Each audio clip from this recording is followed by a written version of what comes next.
Shalom, selamat pagi. Mari awali hari ini dengan semangat baru dengan mendengarkan Renungan Pagi.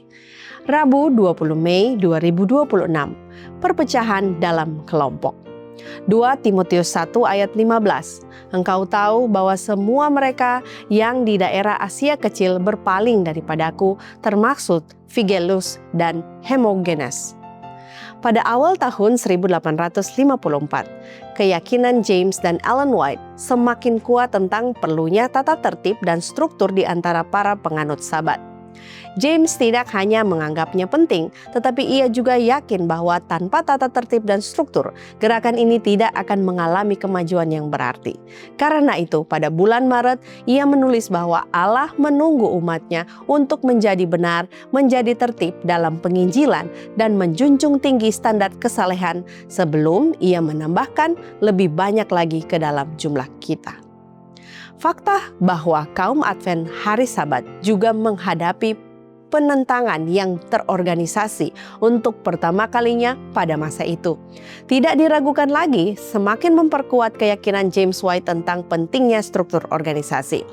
Pada awal tahun 1854, dua orang pendeta, H.S. Case dan C.P. Russell, mulai menentang James dan Ellen White.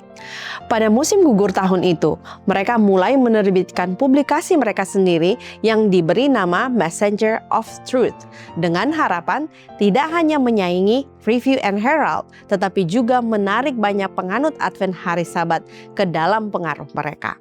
Bersamaan dengan munculnya kelompok Messenger of Truth ini, 2 dari 4 pendeta penganut Sabat di Wisconsin juga membelot.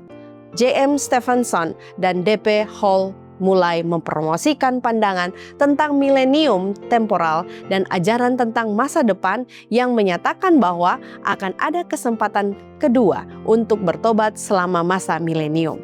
Tak lama kemudian, kedua pendeta Wisconsin ini bergabung dengan kelompok Messenger dalam menentang kepemimpinan James dan Ellen White. Dengan begitu banyak orang yang tidak sejalan di tengah mereka, tidak mengherankan bahwa pada paruh kedua tahun 1850-an, para penganut Sabat semakin banyak menulis artikel-artikel yang mencerminkan pemahaman yang berkembang tentang prinsip-prinsip Alkitab terkait tata tertib gereja dan penumpangan tangan bagi para pemimpin yang disetujui. Sungguh, Tuhan itu baik. Ia bahkan menolong umatnya untuk belajar dari perpecahan dan masalah yang terjadi di tengah-tengah mereka. Hal yang sama juga terjadi pada gereja Kristen mula-mula. Sebagai hasilnya, kita memiliki surat-surat nasihat Paulus yang luar biasa kepada Timotius dan Titus yang menguraikan prinsip-prinsip Alkitabiah tentang organisasi. Selain itu, surat-surat yang ditulis oleh Paulus, Yakobus, Petrus, Yudas, dan Yohanes juga hadir sebagai tanggapan terhadap ajaran-ajaran sesat dari mereka yang menyimpang. Tanpa bimbingan Tuhan untuk melewati masalah-masalah yang terus ditimbulkan oleh para guru palsu tersebut, gereja akan berada dalam keadaan yang jauh lebih menyedihkan di setiap zaman. Tolonglah kami, Bapa, untuk menyadari lebih jelas bagaimana Engkau dapat menggunakan situasi yang sulit untuk menumbuhkan gereja. Kiranya renungan di pagi hari ini dapat menjadi kekuatan bagi kita semua dan menjadi perenungan kita sepanjang hari ini. Amin. Mari kita berdoa. Ya Tuhan, Allah Bapa kami dalam kerajaan sorga, kami memuji Tuhan atas berkat firman Tuhan di pagi hari ini. Tuhan, layakkan kami untuk menerima berkat-Mu. Kiranya berkat Tuhan juga boleh menjadi bagian kami dalam menjalani kehidupan kami sepanjang hari ini. Ampuni salah dosa kami yang begitu banyak ya Tuhan. Inilah doa kami, hanya dalam nama Yesus Kristus kami telah berdoa. Amin.